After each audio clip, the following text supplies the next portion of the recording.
Let me be honest with you, if your fingers can't move freely on the bass, your ideas don't even matter. You might know some bass theories and even skill, probably you must have even learned some gospel licks, but without dexterity, you always sound limited. And this is where a lot of bass players get stuck over the years. So today we're talking about dexterity, not just as an exercise, but as a core skill that is going to determine how far you're going to go on the bass guitar. So what is dexterity? So most people think dexterity is about how fast you can play, but in the reality, that's the smallest part of dexterity. Now, dexterity is about control, accuracy, independence, and then freedom on the instrument.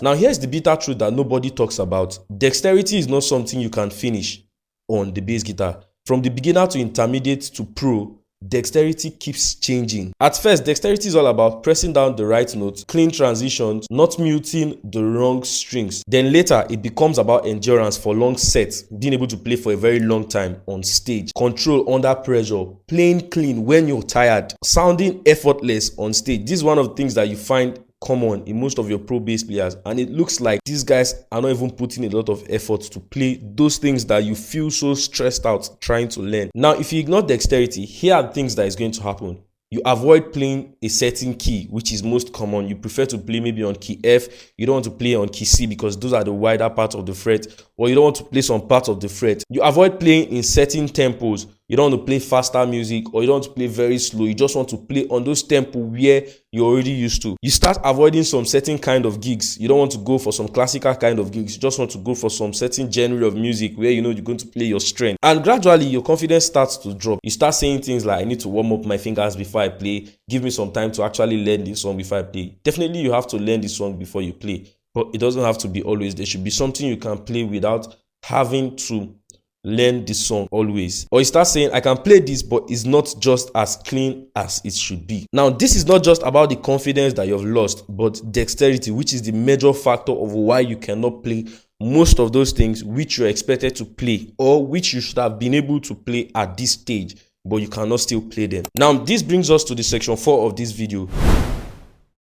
Running random exercises every day won't actually save you, because dexterity has to be intentional, slow, consistent, and even connected to real music. If your practice does not connect to groove, then you are entertaining yourself, not training.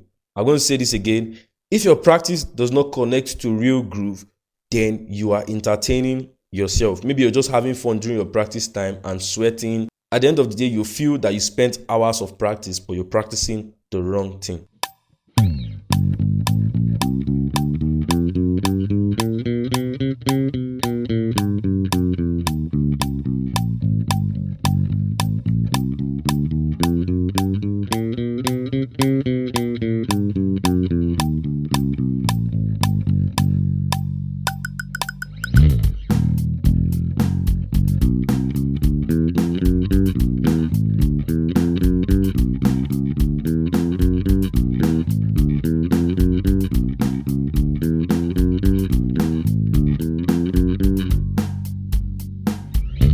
From the video you just watched, you must have seen what your practice should look like, or how you can actually build dexterity. So starting from now that you're watching this video up to this section, when you think about dexterity, it should not be about how fast you can play. It should not be a question of how fast can I play.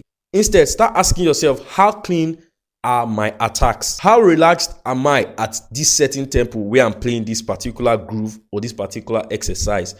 Can I repeat this same thing for the next 10 minutes straight without having any mistake? Can I groove without tension? These are factors that determine if you have dexterity. Now, if you can be able to outline these certain questions to yourself, whatever answer you're able to get determines what dexterity should mean for you at this certain level. If this made sense to you, like this video and drop a comment in the area where you feel limited. And if you want a structured guidance to how you can actually build dexterity, you know where to find me. I'm going to see you guys in the next one. Peace.